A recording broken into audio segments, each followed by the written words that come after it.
welcome to another Action for Happiness live event.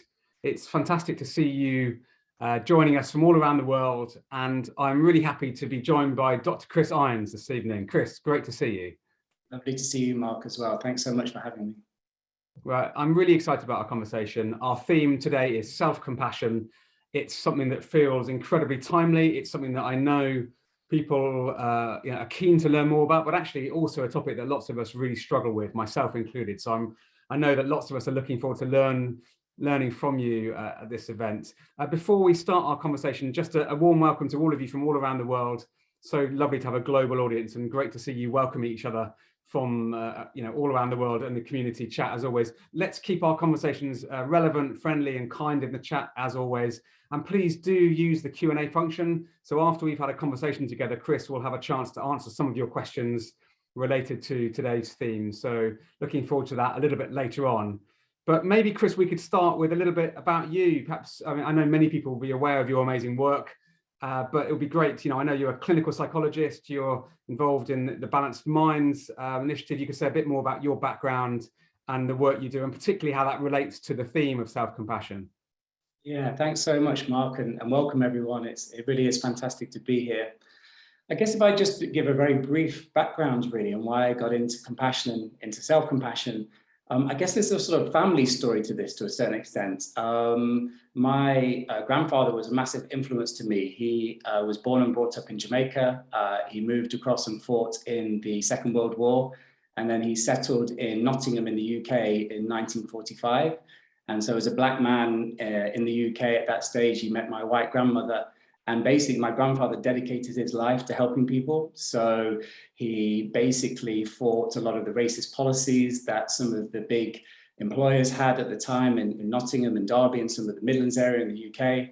And he went on to be the first black magistrate in the UK and got an OBE in 1978 for his work in trying to support race relations and help basically people who experience a lot of prejudice and difficulties. And I guess a lot of my family then, whether it's from him, who was just this massive influence to me, through to my parents who are both teachers, there was this real big thing in the family about how to be caring and compassionate and supportive of others. And then it was in maybe 1999, when I was doing my psychology undergrad degree, I met a wonderful human being, Professor Paul Gilbert, who I know you know of, Mark, and many others will do too. So Paul Gilbert is the founder of compassion-focused therapy. And it was really working with him, both as an academic, as a researcher, and then as a clinician, that I began to think about compassion in a more operationalized way, but in particular then about the nature of our internal relationship and how so many of us can get caught up in a self-critical relationship, and how self-compassion might be a very powerful vehicle then for us to begin to relate to ourselves in a different way. Thanks, Chris. Great to hear a bit more about your family background. And I guess the natural follow-on from that is about self-compassion particularly. So why would you say it's so important? Maybe you could perhaps define what we mean by self-compassion and then say a bit more about why it's so relevant. Yeah, there's some wonderful definitions that people have of self-compassion. As some of you know, amazing researchers, people like Kristen Neff and others who have done amazing work on self-compassion. From a compassion-focused therapy point of view, we have quite a simple definition of compassion, which is compassion is a sensitivity to the suffering of self and others with a commitment to relieve and prevent that suffering. And essentially within that definition, there are two really important components. So the first part of compassion for us is that you need to be aware of distress and suffering, whether that's in somebody else, whether that's in yourself, and that you can begin to move towards it, tolerate it, maybe even understand it. And then the second part of compassion is about taking wise action. How can you learn to find ways to alleviate distress? How can you learn to prevent distress and suffering in various ways? So these two parts of compassion, it turns out, are trainable, you can cultivate them. And from our point of view, these are some of the important things that we would be trying to support people when it comes to cultivating a different way of relating to themselves and other people, of course. Thanks, Chris. I'd love us to explore that a bit further, but I feel that maybe a really nice thing to do would be to actually experience some kind of relating to ourselves. I know that a lot of your work in compassion-focused therapy involves practical exercises, and maybe you could lead us through something to get us you know, slightly soothed and slightly more tuned in to this whole conversation before we go any further? Yeah, absolutely. I mean, I think one of the important things for anyone who's watching today just to hold in mind here is why is all this stuff important? So why would we practice and train the mind in and for self-compassion? And one way that I've always tried to get across to anyone I'm speaking to really about this is that if you think about it, you will spend far more time in your life in relationship with yourself than you will do anybody else that you meet. And in fact, if you add up every single hour you spend in relationship with somebody else, it comes nowhere close to how many hours you spend in relationship to you. But the crucial thing, of course, is do we tend to treat ourselves with the same sort of supportiveness, empathy, kindness, and care as we do other people? And sadly, for many of us, that's not the case, certainly including myself. So what we then try to help people with are a variety of exercises. And one that I'd just like to start us with today is just how we can slow down and engage in a way in a sense of groundedness and helping us just to prepare for the rest of what we're going to be doing this evening. So if it's okay, I'll just guide us on this briefly. So people can just take a sort of comfortable and confident position in the chair. So just sort of maybe feet about shoulder width apart. So you're sort of sitting nice and tall in your chairs. If you feel okay, just close your eyes gently for a moment. And as you do that, just see if you can begin to bring your awareness into the here and now.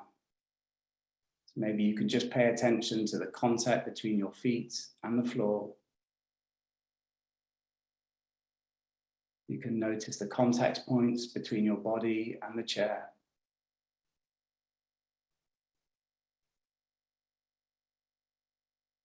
And just slowly bringing awareness now to your breathing.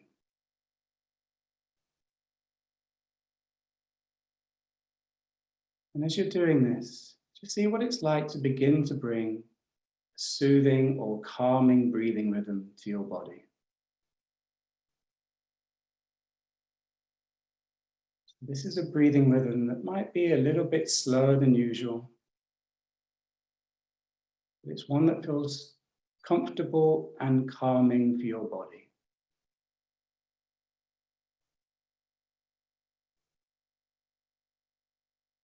As you breathe out, see if you can just imagine that your body is slowing down a little bit.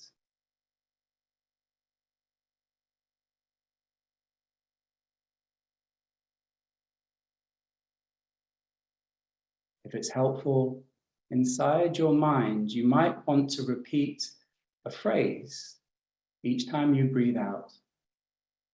And so this phrase could be body slowing down. So inside your mind, each time you breathe out, nice and slowly, so it stretches across the out breath. Body slowing down.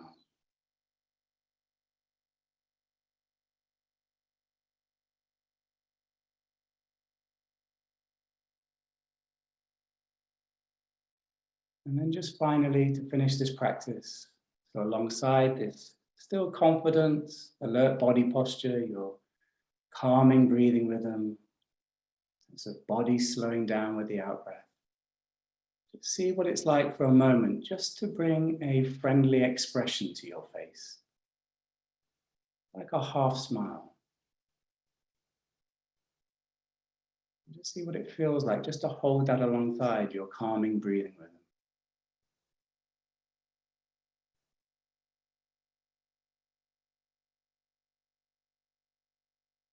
And when you feel ready, just slowly beginning to bring yourself back into the room. Open your eyes. And if it's helpful, just take a moment to stretch out in your chairs, just sort of holding awareness still to your body as you do so.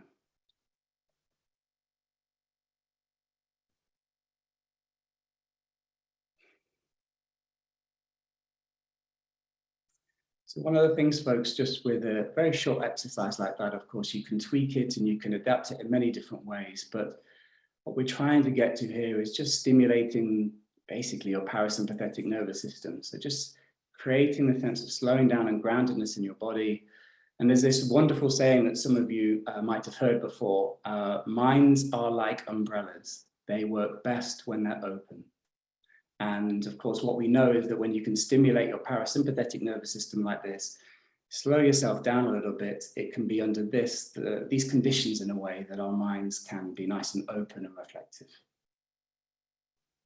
Chris, thank you. I can already see people in the chat saying, thank you, I needed that so much. And I personally, I feel a sort of shift in my sort of state of mind and overall feeling of just a bit calmer and a bit slower.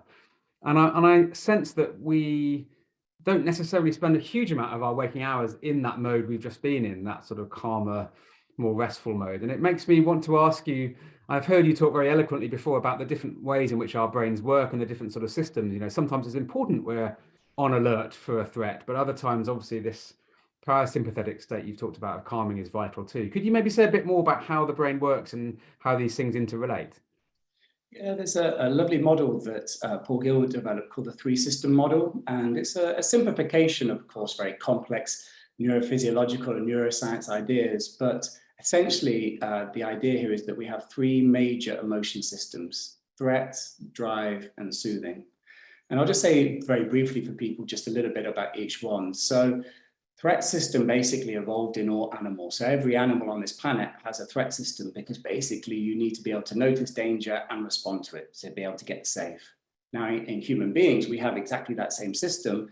But the key thing for us is that this system, of course, can be sensitive to all sorts of different types of threats, not just physical ones, but also social ones, things like rejection or criticism, worry about a meeting that's coming up, rumination about a mistake that we might have made at work.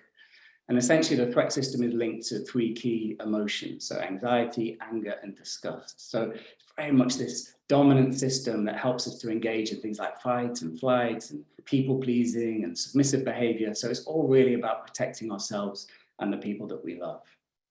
Alongside that, we have something called the drive system. So animals need to be good, not just at protecting themselves and keeping themselves away from danger, but they also need to get things. For example, it's a bit of a random analogy, but if you imagine a zebra that was like the fastest zebra ever, it was like the Usain Bolt version of a zebra, and that any time a lion came close, this zebra was able to speed away. But if you imagine that whilst that zebra was amazing at doing threat protection stuff, it had some sort of visual issue, so it couldn't detect the difference between soil and grass. So each time it was hungry, it's as likely to eat soil than it was grass.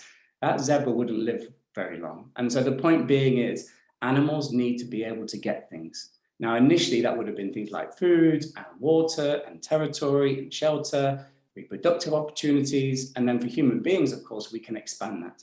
We can think about other things that we want that can be good for us in various ways. So that could be things to do with our jobs. So we want to get a promotion. We might want to earn more money. We might want to get things like phones and cars and so on. So this system is very much about getting things. It's like an energetic system, and it's linked to pleasurable emotions. So things like excitement and joy, things where you feel your body's up and running, it's out there, it's wanting to achieve things, but it also feels really nice when we get those things.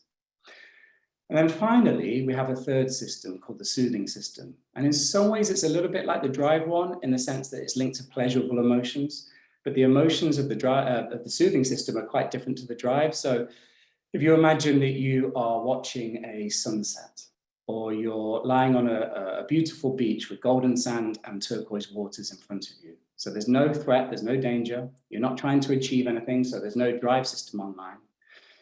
But if I asked you, what are you feeling? It's not that you shrug your shoulders and say, I don't feel anything. In those sort of situations, it's likely that we can describe feeling calm, peaceful, content.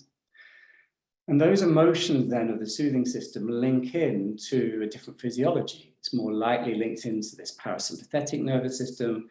And it turns out also that this soothing system is really important when it comes to care. So over time, from our theoretical position, this system was adapted by mammals as mammals came into the world to be highly sensitive to signals of affection, kindness, and care. So we can experience those same sort of sense of feeling calm and settled and connected when we are lucky to be in the receipt of compassion or care from others, but also, of course, potentially when we're able to be like this with ourselves too. Thank you, Chris. I love that. I find that simple, but I mean, I know you say it's a sort of simplification of the complexity of our biology and the science. But actually that idea of the threat system, the drive system, and the soothing system is really, really helpful, because I don't think we necessarily have a common understanding of that. And it strikes me that in society, there's a lot that activates our threat system. Just watching the news, especially right now, but potentially always, is a driver of a sense of being under threat, perhaps even if we aren't actually in direct threat. In terms of drive, we're in a marketing culture where we're always being told, you know, you'll be happy when you have the next new thing, shiny thing, and so on. And actually not very much of the culture around us, perhaps with the exception of things like Action for Happiness, not much of it is helping us cultivate that soothing system. So this is why I think exercises like the one you just took us through are so important. But is that right? Can we use some of these practices as almost as an antidote to the excessive threatening and sort of driving style stimulants we have around us? Yeah, it's a really good point that you're making, Mark. I mean, in many cultures across the world, we recognize that so much of our time is spent in threat and drive. So when we're at work, mostly we're in threat and drive. We're trying to achieve something, or we're trying to stay away from disaster or making mistakes. As you said, the news channels, they're all chucking stuff towards us about threat stuff. And then if you look at any adverts you've ever seen, of course, that's stimulating, again, drive. So there's lots of these signals that are hitting our brains and bodies. And in fact, actually, if we take Western European culture or Northwestern European culture, it's kind of interesting, say in the UK, that we even have idioms, we have sayings that speak to the green system, or the soothing system as we refer to. Things like the devil makes work for idle hands. So there's an idea somehow that if we're not doing much, if we're just slowing down, if we're just resting, that's idle, it's lazy, it's weak. And so actually we can have this very strong cultural sense that if we're not busy doing stuff and achieving stuff, we are somehow a failure or we're doing something wrong.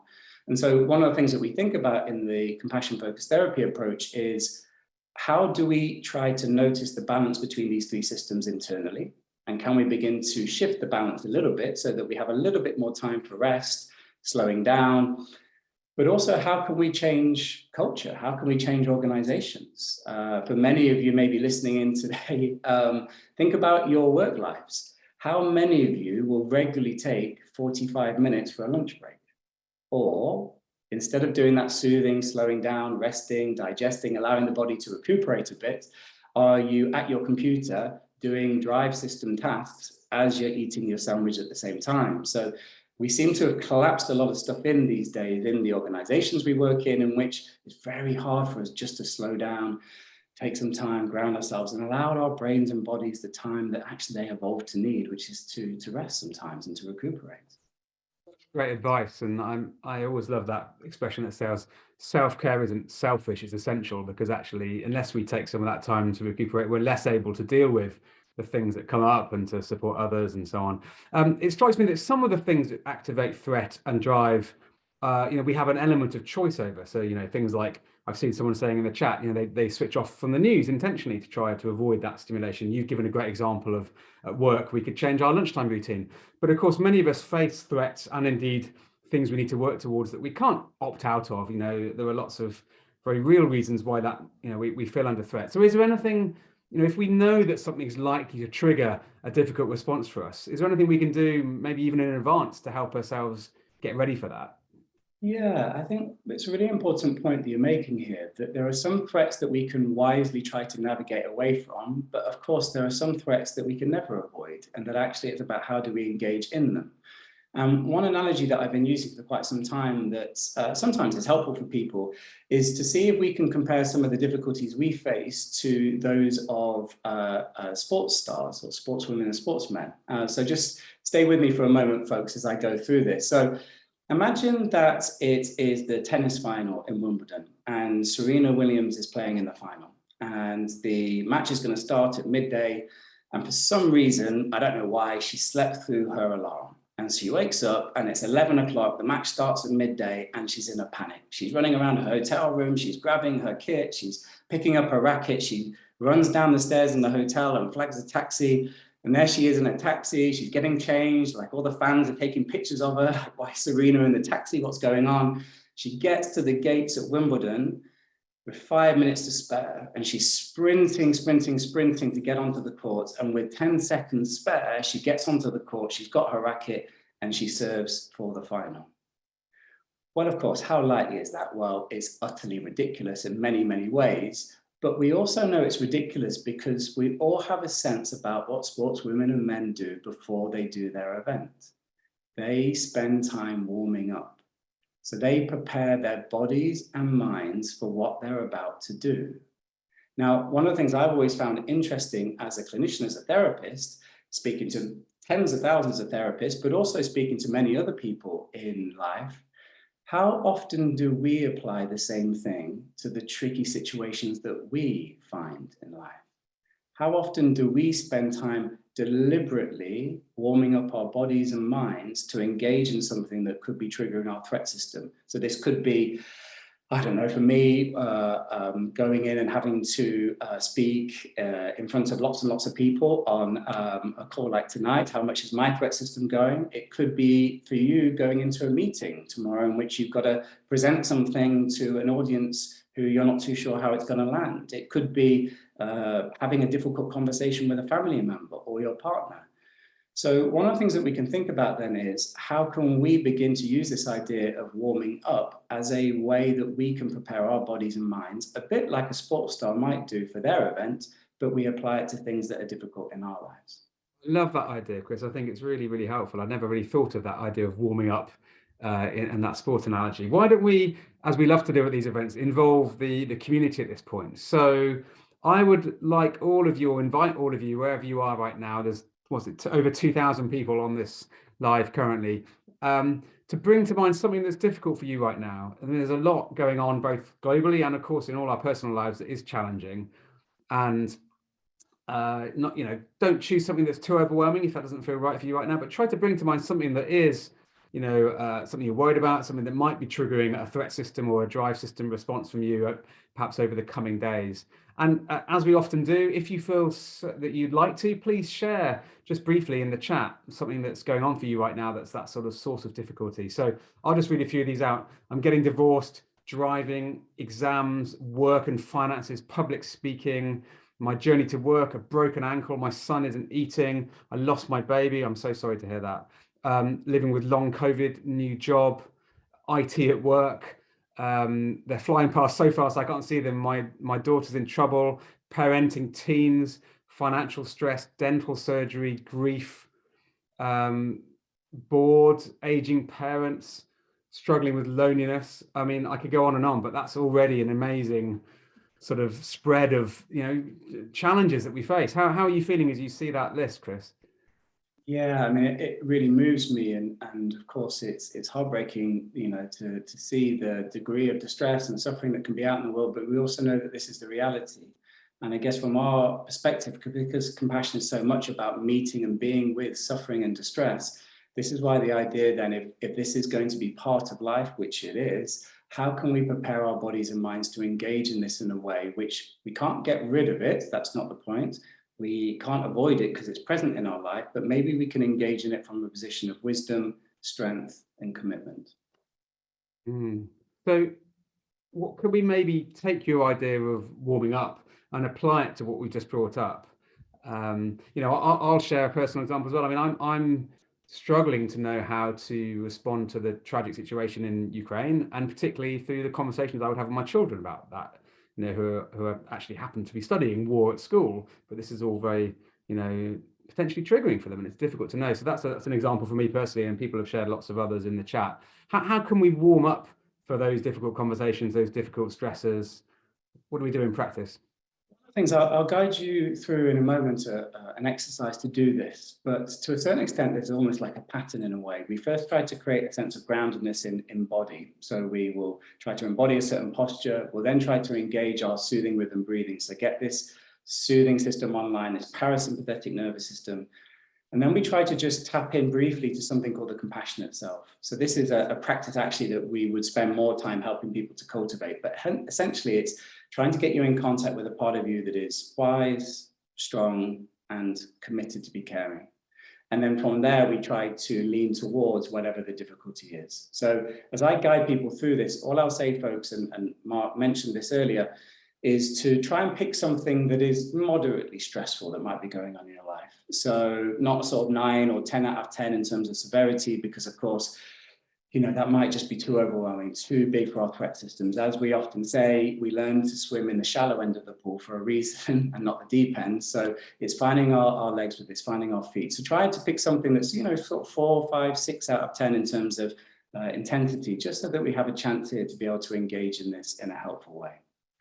But if it's okay, let me just give you a guide on this. So we're going to do the same thing that we started off with the soothing rhythm breathing exercise earlier. So first off, folks, if it's okay, just trying to adopt a position in the chair which is grounded, upright, and confident. So it's almost sitting nice and tall, maybe just rolling your shoulders back slightly here, so you've got this open, confident part of the upper chest. And if it's okay, just closing your eyes, if that feels comfortable. As you do so, let's just take our attention back for a moment to our breathing and see if we can re-engage with our soothing or calming breathing rhythm.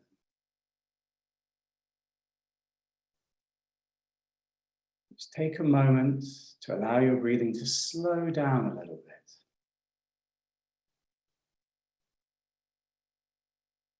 Sense again that as you breathe out, mind slowing down, body slowing down.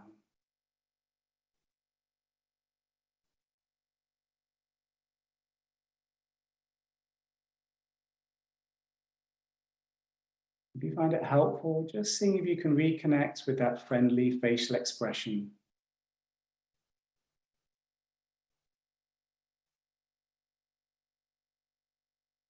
And now I'm just going to guide you, just very briefly, to see if I can help you to make contact with your compassionate self.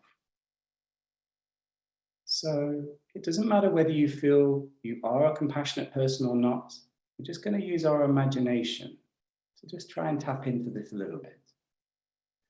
We're going to do this first of all by just holding in mind 3 qualities of your compassionate self.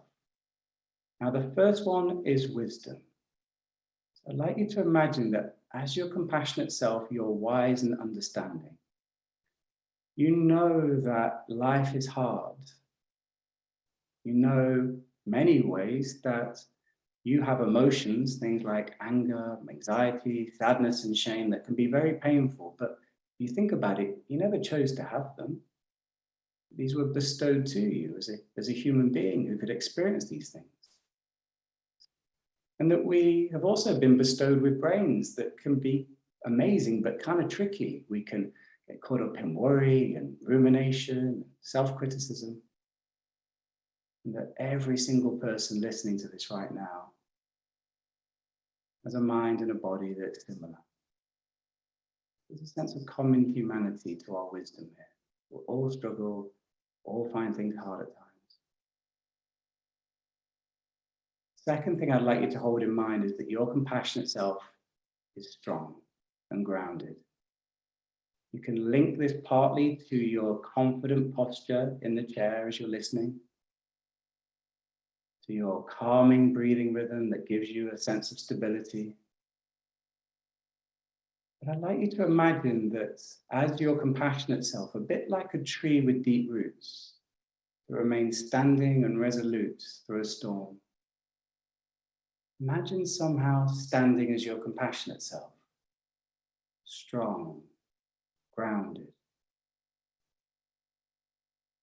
And then finally, I'd like you to hold in mind that your compassionate self is caring.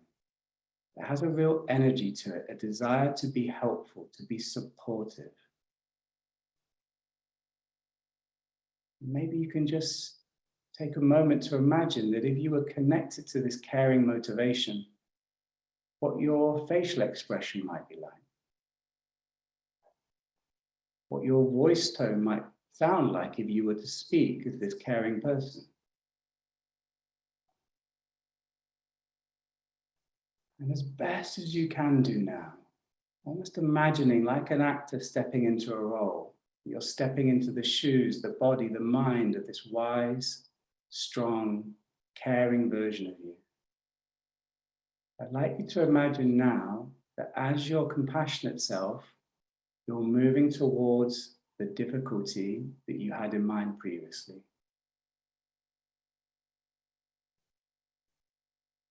I'd like you to try to imagine how your compassionate self would approach this. So if it's a difficult conversation, imagine that it's your compassionate self with wisdom and strength and commitment that is having this conversation. If it's a difficulty to do with money or your health or a situation at work, again, try to imagine that it's this wise, strong, caring version of you dealing with the problem.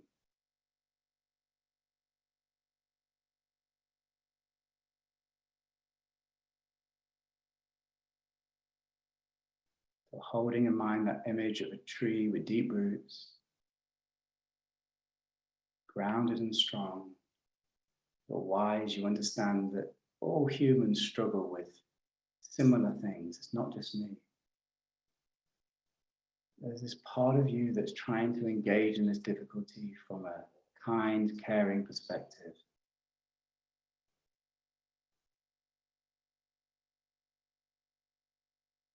And then just to finish this practice, see if you can just set your intention from this compassionate part of you. Of maybe one small thing that you could do that would be helpful in this regard going forward.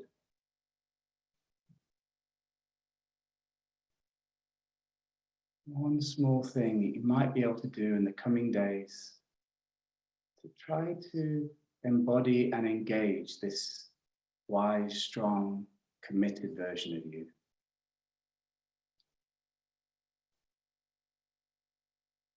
And then we're just going to gently allow the focus of our minds to just return back to our calming breathing rhythm again.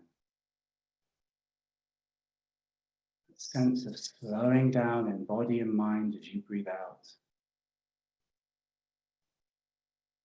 And when you feel ready, just slowly begin to bring yourself back into the room. Open your eyes.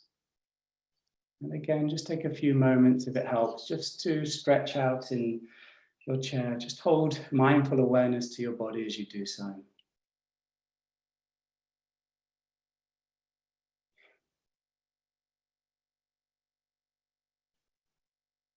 Thank you, Chris. I found that visualization really helpful in it. The main thing that struck me was I would be approaching this difficult situation more slowly and more wisely, even if it was still going to be really hard. And somehow that disarmed it a little bit for me. I'd love to actually just build on what you just said. You've invited us all to think about some little thing that we might do differently to help deal with our difficult situation. So maybe we could just turn back to the community again and just, if people would like to just share something that came up for you, something that you might do, a positive step, a response to this difficulty. So I'll just read a few of these as they come out. So please do share, folks. So someone's put, take responsibility, reach out to others, stop rushing things, breathe, stop trying to fix things, be patient, write a journal, ask for help, do more meditation, have more fun, be present, be honest, put less pressure on myself, give myself grace, stay calm, let go, focused. And somebody's honestly put, I don't know, these don't necessarily have all the answers, but I'm just seeing a lot of wisdom here, actually. What are you seeing as you hear and watch that list, Chris? Exactly the same. It's wonderful to read through this, Mark. And again, whether we are, sometimes compassion, you might come up with a solution or an idea. Sometimes you might not be able to, and that's okay. That there sometimes aren't solutions to the complexity of things that we're going through. But again, it's the idea of which part of us is going to engage in this. Is it going to be the part of us which is in threat mind, worry, rumination, self-criticism? Or can we try to bring these qualities on mind of strength and wisdom and commitment?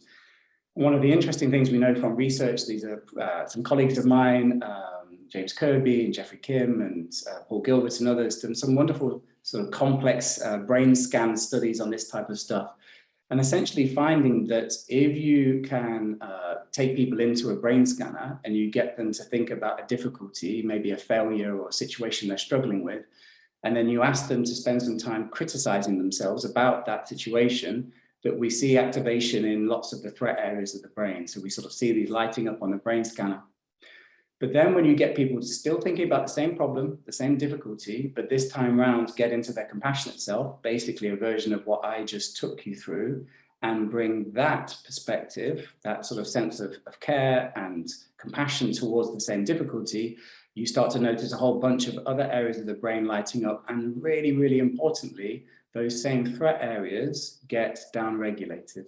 So it's not that they get switched off, folks, but it's almost like it just calms some of the heat in the threat system. And so like sort of rebalancing really in exactly. So Chris, what you're bringing up for me, especially when you mentioned self-criticism, is something that's really almost shocked me in the 10 years or more I've had the privilege of being involved with Action for Happiness, is meeting lots of incredibly compassionate people that do so much for others. And yet when you sort of get underneath the surface of it, you find they're very, very harsh on themselves. And I think that's at times I've been in that category of outward generosity, but in a almost viciousness. People are really quite hard on themselves. And it strikes me that what you've sort of showed us tonight is that, you know, the same compassion that we can cultivate for others, we can also turn inwards more than we do. Do you come across this quite a lot, that people are actually very hard on themselves? Yeah, massively so. I mean, one of the reasons why compassion focused therapy was developed, 20 odd years ago, was because of Paul Gilbert's experience as a clinician for many, many decades, of finding how many people were full of shame and self-criticism, and how a lot of standard therapeutic interventions didn't used to land. People would kind of get the logic of it. So I kind of understand that maybe this isn't my fault, but they would feel that somehow they were to be at fault somehow. And this idea, in a way, of the head-heart lag. So your kind of head knows something rational, but you just don't feel it down here. And one of the things that Paul and I worked on with some other colleagues, 15, 16, 17 years ago, is developing a whole range of different scales and questionnaires to measure different types of self-criticism. And one of the things that we were trying to get at as well is that self-criticism can have really important functions. And sometimes the functions of self-criticism are very much about protecting us. So in a way, it's kind of linked to the threat system. We're trying to stop ourselves making mistakes. We're trying to stop ourselves from being lazy or hurting other people or getting angry. And so one of the ideas here is that sometimes we can take people through, a very short exercise where we ask them to imagine that somehow magically we could get rid of their self-critic. And so people spend a bit of time imagining this. And at first you often get, oh, that would be so lucky. What a relief, yeah. And then like a few seconds later, people think, oh, because there's almost a sense that if I was living my life without my self-critic, gosh, I might be lazy, I'd make mistakes without realizing it. Maybe I'd start getting a bit narcissistic and self-focused. Maybe I'd start hurting other people without realizing. And almost a recognition then that although self-criticism can be very damaging for us, on one level, it can often be trying to help us. It's often the thing that's trying to protect us from our threat system. But unfortunately, of course, the negative side effects of that can cause all sorts of problems. And so we spend a long time then within compassion-focused therapy to really help people to be able to understand something about their self-criticism, not to try to get rid of it, but almost to see if we can become compassionate self-correctors. That actually compassion and self-compassion isn't just about saying, you know what, it's absolutely fine, Chris. You said that you were going to meet, your friend for a meal and you didn't turn up. Don't worry about it. Self-compassion isn't about that. Self-compassion will help you to hold you to mistakes that you make. It's just that you won't berate yourself in doing it. You'll try to take responsibility. You'll try to be supportive to yourself, but you still are focusing on the version of you that you would like to be. And I'm reminded of something that I saw Sue, I think it was, posted in the chat a bit earlier about trying to treat yourself like you would treat a friend. I always find that a really helpful sort of reference point, because we can show this kindness and consideration to friends, but we still have boundaries about their behavior. And I think we can do that inwardly as well, can't we? Massively. Yeah. And I guess on that bit, just very briefly, just to say that, one of the nice ideas sometimes here is that if you were to, to think about a child that you care for. So for anyone listening now, think it could be your child, it could be a next door neighbor's child, a niece or nephew. And if you're imagining that they were having an awful time at school with maths, they were really, really struggling. They were, finding it so difficult. Would you want the teacher of this child you care for to sound like and be like your self-critic? And most people shake their head immediately, and there's no way. And then, of course, you say to people, how would you like that teacher to be? You know, would you like the teacher to say, you know what, maths is boring, isn't it? You know, let's just go play football. And of course, people say, no, no, no. So how would you like the teacher to be? And people know, of course, I'd like them to be patient. I'd like them to focus on the problem. I'd like them to be supportive, encouraging. So all these qualities come around very, very quickly. And the intriguing thing, of course, here is that we know this with other people. We know this with people that we care for, what type of teacher we would want. The tricky thing is when it comes to us, often we don't have that same focus. We don't have that same thing about what part of us is speaking to us when we're struggling. I absolutely love that, Chris. It's really, really powerful. I'm going to remember that. I'd love to come to the questions that people have asked. So people do remember, folks, you can add questions in the Q&A function, and you can also vote on other people's questions to see the most popular ones jump to the top of the list. But before I go there, Chris, I've heard you talk about what you call the 3 flows of compassion, and I think it's so inspiring and helpful. I wondered if you'd like to say a bit about what that means. Yeah, it's interesting in compassion-focused therapy and the wonderful work that Paul Gilbert and some of my wonderful colleagues have been doing. Sometimes people think this is a self-compassion therapy or approach that's just about self-compassion. But the key thing, it's not. We talk about the 3 flows of compassion. So there's the compassion that you can have from you to somebody else. So let's say, Mark, you were struggling and you were distressed in some way. That would be me being sensitive to your distress and trying to do something that would be helpful for you. Now, that's the flow that most people recognize. The second flow, though, which we think is really important, is when I'm distressed, when I'm in pain, how able am I to reach out and then receive the kindness and care from other people? Now, it turns out this flow of compassion, reaching out and then being open and receptive to other people's kindness, care, and compassion, is exceptionally difficult for many, many, many people. And then there's the third flow of compassion, which of course is self-compassion, and that's the one we're talking about today. But from our point of view, we need to make sure that all 3 of those flows are paid attention to. And the tricky thing, of course, is that often we're out of balance between those flows. So there's a wonderful study by David Zuroff and some colleagues across in Canada, and they found that basically the people with the lowest levels of self-compassion were those who are very high at giving care to others, but very low at seeking care from others. Whereas the people with the highest levels of self-compassion were those who are good at giving care and good at receiving care. So we know That's we need to build. that's very interesting. So just to recap, so the 3 flows are: 1, our ability to care for others; 2, our ability to sort of seek support when we need it; and 3, then how we care for ourselves internally. Another thing I've observed is that many people really don't like or feel uncomfortable asking for help. It's almost like we're being a burden. One of the kindest things to do, they might say is to not ask for help. But I had a shift in my awareness when someone explained to me that, you know, when we ask for help, we're also giving somebody else an opportunity to experience the joy of helping. And in fact, that in itself is an act of kindness. And that completely reframed it for me and made me much more willing to say, I'm really struggling right now. Can you help? In a way that I never felt comfortable with before. Do you see that much as well? Yeah, massively so. And there's 2 important points on this, I think. One is that you know something is common in life when a psychologist develops a questionnaire to measure it. And so there's a questionnaire called the Fears of Compassion Scale, and it measures the fear of compassion to others, the fear of compassion from others, and the fear of self-compassion. And really interestingly, the fear of compassion from others is often the one that's most highly associated with psychological distress, anxiety, self-criticism, and shame. So it's really interesting if we feel very separate and blocked off from receiving kindness and care from others. And I think the second point, which touches beautifully on the wonderful work that Action for Happiness do and so on, is that many of us have heard, of course, of the idea of random acts of kindness, and it's an amazing thing that we can just start to do small, kind, and caring things out there in the world. But one of the things I'm fascinated about is how attentive and aware are we of when other people do kind and caring things to us? And it's interesting when you start thinking about this. For example, when was the last time folks listening tonight can remember a random person being kind and caring to them? Now, when you ask that, sometimes some people go, oh, it was 3 hours ago. But often you kind of find people, they're kind of looking up, they're trying to like go back in their memory. Now, it might well be that we just happen to be unlucky and that we don't have many kind or caring people around us. But my guess is that there are these signals going backwards and forwards all the time in our lives, but we don't always notice them.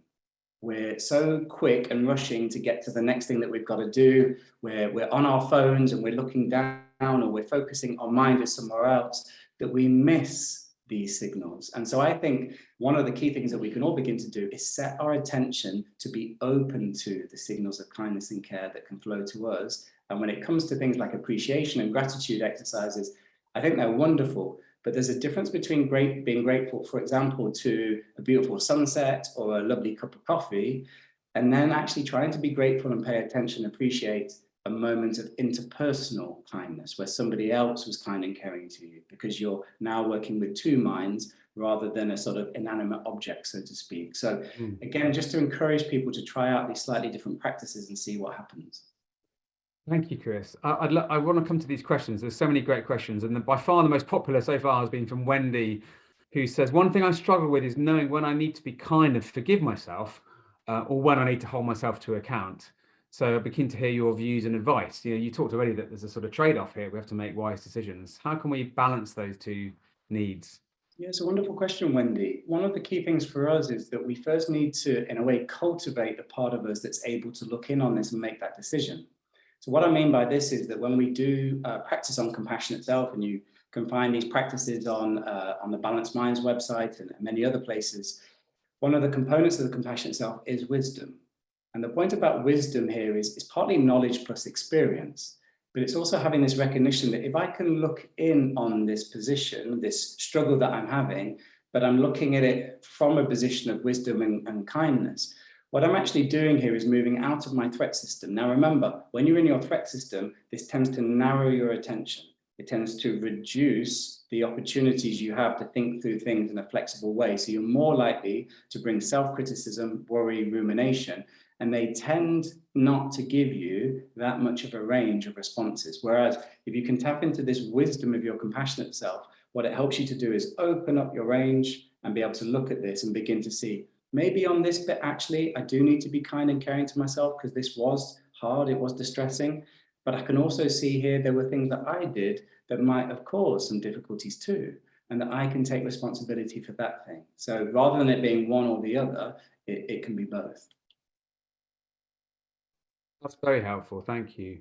B has asked, how can you learn to be compassionate to yourself, excuse me, if you have imposter syndrome, where part of being better is to beat yourself up?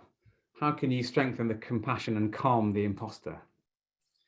Yeah, one of the things that we know is that when many people start practicing compassion ideas or compassion practices, and self-compassion in particular, what it can actually start to do is trigger initially your threat system. And so we've got lots of studies, whether it's your physiology, you can get into threat physiology with this, or your psychology, so we can begin to feel I don't deserve this. And we talk about them as fears, blocks, and resistances to compassion. Now, the interesting thing for me here, though, is that all the studies in compassion-focused therapy have found that if you basically practice this stuff and you continue practicing this stuff, but it could be on your own, it could be through a book, we've got a self-compassion app that's out now that can guide you, or it could be in therapy. What happens with some of these blocks, these fears, this sense of shame, this sense of imposter is, it significantly reduces over time. And so one of the things that we know is, even at first, if it feels like actually this imposter or self-critic is very dominant, if you keep on practicing, keep on building the skills here, as time goes on, what you tend to notice is this more shame-based, imposter-like thing begins to reduce. And what we're holding in mind there, folks, partially here is that it's a little bit like fitness. If you haven't done any fitness for 6 months or a year and you start going to the gym for the first week or two, you're not going to be fit after those first initial bits. In fact, if anything, it's like your muscles are going to ache and you feel a little bit dispirited that you can't lift the weights that you used to or run as far as you used to. But we all know that's part of the process of becoming fit, that it takes time here. And so your wisdom here is also to recognize that this is the case. And that, of course, from a compassion-focused therapy point of view, we're paying attention to some of the fears that emerge here. And we can bring compassion to that it's okay that we feel threatened about changing the way that we are. It's okay for this to take some time. Very wise. And just as so much of this evening has been about not trying to rush to a perfect answer, but just trying to approach everything with a bit more patience and compassion and giving things time, as you say. Really interesting, well, both observation and question from Marling here. So first of all, very honestly saying, I have a lot of trouble to control my anger and to try not to react aggressively when I feel attacked. I certainly know that I can feel quite defensive when I feel, under criticism as well. So the question is, how do you develop self-compassion when you're aware that you can act in an aggressive way sometimes? One of the bits to hold in mind there is that it's back to the threat system in a way. So there are only a few ways that human beings can respond to threatening situations. We can fight, we can flee, we can freeze, we can get passive or submissive or people-pleasing. And so you didn't choose any of those things. It's not your fault. All of us will respond with one of those reactions or maybe a couple others. And so if you get angry when you're being criticized or somebody else, you're in a threatening situation, on one level, you can reckon it's not our fault. We didn't choose to have these reactions. Having said that, the compassionate part here is, whilst it's not my fault, I didn't choose it, it's my responsibility, if I notice this, to see if I can do something differently. And of course, the bit there is then to take some time to investigate. Why might it be that it tends to be anger, for example, that I'm turning up with initially? There was some lovely pithy saying some of you will know. So things like anger is sad's bodyguard. So this idea that sometimes we get angry to protect another part of ourselves. So rather than being vulnerable, sad, or showing anxiety, sometimes we might get angry and aggressive as a protective strategy. Or other times, of course, it's what we've learned. I speak English and not Japanese because I never learned Japanese. I learned English. And so some of us, of course, have learned that you need to get there first. You need to be attacking. You need to be a bit angry. And of course, what we can do then as we're bringing these wisdoms to this is to see, what would it be like if I were to slow down here? What would it be like if I could actually ground myself and imagine, instead of reacting with anger, what could I react with instead? And the key thing about compassion is, compassion can be courageous. Compassion is not just soft and gentle. Compassion is the firefighter running into the burning building. Compassion is the nurse on the front line during COVID. So compassion can be assertive. It can be strong. And so what we might need to do is see if we can take the wisdom of your anger, in a way it's trying to protect you, but see, almost if your compassionate part could put an arm around it and guide it a little bit, how then could you use that nice energy of anger, but put it to work in a way that is wise and a little bit more controlled? I really love that. Anger is sad's bodyguard description. I think that's so interesting and thought-provoking. I'm going to jump to a question from Tina, Chris. As you know, we're Action for Happiness, and we're all about the sort of practical steps people can take. And so I was struck by what Tina's asked here, saying, can you say a bit more about the activities or actions that fit into the soothing system and how we can cultivate it? So, could it be that some of the things we do for relaxation, like watching television, are not actually as conducive to soothing as we think? And are there other things that are a better fit? Yeah, it's a wonderful point, and thanks for raising it, Tina. One of the things is that there are many different things, behaviors that we can do in life that actually have different functions. So, for example, you can drink alcohol to enhance the drive system when you're out partying with your friends or having a great time. You can drink alcohol to help you to feel a bit calm too. So you could be on a beautiful beach and sipping a glass of wine, and it enhances that calming, peaceful feeling. But we also know that sometimes we can use alcohol to dull the threat system. We've had a terrible week at work, we're overwhelmed, we're stressed, and we turn towards that bottle of wine to get rid of or try to bring down the threat system. And so the point about watching TV is sometimes that might be linked to the soothing system, but sometimes we recognize it's a type of avoidance, that we're trying to basically distract ourselves and get away from something. So it's more linked to the threat system. So when it comes to the soothing system, you always think about what's the function, what am I trying to use this behavior for, and how much is threat system being a little bit sneaky. But if I were just to give some broad ideas here, so soothing system can get triggered by sitting maybe on your own or in quiet company with somebody else and just being. It can be stimulated through mindfulness. It can be stimulated through breathing rhythm practice, particularly when you slow down your breathing rhythm. This can stimulate the parasympathetic nervous system. You can stimulate your soothing system through imagery, memories of times where you felt calm, connected, supported. You can stimulate your soothing system when you're in nature, when you're walking through a beautiful forest, when you're listening to certain types of music. And so the idea here is there's lots of different ways that we can stimulate the soothing system, but the key thing is to make sure which part of us is doing this thing. Because of course, I could walk through the most, in fact, Mark, us two could walk through the most beautiful nature walk. And actually you're very much in your soothing system, noticing the sounds and the beautiful colors and the smells. And all that I'm doing is thinking about, I'm so glad that I'm away from work. I've got to go back though, it's terrible. And my mind is nowhere near to these beautiful things. And I'm actually engaging in this as a way of just escaping for a little while from something that's awful.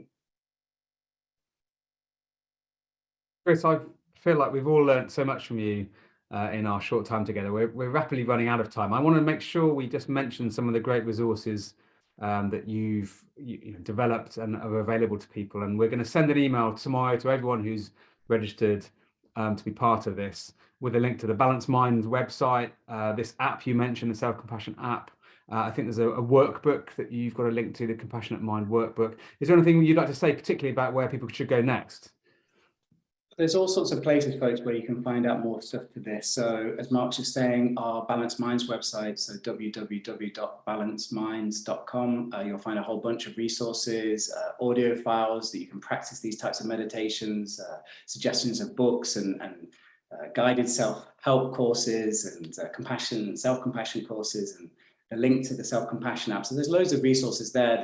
Another nice one is the charity that sits behind compassion focused therapy. So this is called the Compassionate Mind Foundation. And that's a great resource again for all things compassion focused, basically. So I'd really suggest people taking a look at that. And I guess just maybe briefly, a final thing just for me to touch on. I mentioned very briefly earlier, folks, well, not so briefly because we did a practice on this idea of warming up. But one of the things that it's also useful to hold in mind is back to good old Serena Williams, whether she wins her match or she loses her match, she will also take time to warm down after she's engaged in something that's been tricky or difficult to do. And so one of the things I just encourage all of you to do as well is remember, warming up to engage in a difficulty is useful, but also this idea of warming down. How we can also begin to recognize that if we've had to make contact with our threat system, whatever that reason might be, it can be really useful after the event, whether you think it's gone well or not, to turn up for yourself. Because if you're not careful, it will be your threat system that turns up for you, and it will basically ruminate and criticize you and point out all your weaknesses. Whereas if you can actually turn up again with your compassionate self, and actually, again, bring some of that kindness and care to what you've just gone through and just slow yourself down and ground yourself, often that can be really helpful too. What a fantastic message to end on in terms of warming up and warming down. Chris, I'm seeing a huge amount of thanks for you on the chat for this evening. I'd like to express my own thanks to everyone who's been here and asked fantastic questions, and I'm really sorry we haven't had a chance to get to more of them, and for sharing so much wisdom and really personal things in the chat. It's always a lovely feeling of community and togetherness, and so you've all been part of that. But particularly, Chris, on behalf of everyone, thank you so much for everything you've shared, the practices, the insights, and indeed the places we can go as a next step. I'm very grateful. And is there anything final you'd like to leave as a last thought before we part? Just in this idea of the flows, really, that we've been talking about, thank you for that. Thank you. But also, I really appreciate you inviting me here, for everyone being here, taking your time. You could have been doing all sorts of different things, and you chose to be here focusing on compassion, folks. So thank you so much, Mark, to you and Action for Happiness. Wonderful, wonderful movement that you've developed and all the hard work you've done. And also just to say to people, I'm really sorry for not being able to answer all the questions. If you would like to, I'm very happy for you to email me and to ask a question directly. Very happy for you to send out my email address, Mark, in the email that you send to everyone. That's not a problem, because I'm very happy to respond to as many people as possible. That's so generous, Chris. Thank you. And keep up the fantastic work, and hopefully we can do this again sometime. It'll be my pleasure. Thanks so much. Thanks, everyone. All the best.